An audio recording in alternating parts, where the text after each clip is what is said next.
মতাদর্শিক রাজনীতির বিপরীতে দাঁড়িয়ে অধিকার ভিত্তিক সমস্যা সমাধানের রাজনীতি, এটাই হচ্ছে আমাদের মূল বক্তব্য। যে আপনি কি জিয়ার সৈনিক হবেন না মুজিবের সৈনিক হবেন, এই বাইনারি থেকে বেরিয়ে আসতে হবে।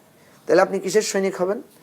আপনি সৈনিক হবেন বাংলাদেশের। বাংলাদেশের বলতে এটা কথার কথা না, আপনি আপনার কার্যক্রম দিয়ে জিয়া এবং মুজিব দেশের জন্য কিন্তু করেছে, ঠিক আছে?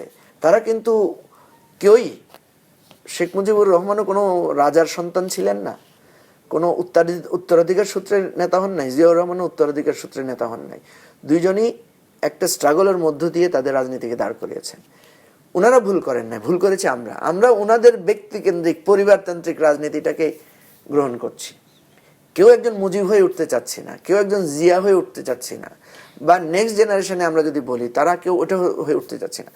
আমরা বলছি যে আপনি রাষ্ট্রের জন্য করেই, সমস্যা সমাধান করেই আপনাকে রাজনীতির জায়গাটা আসতে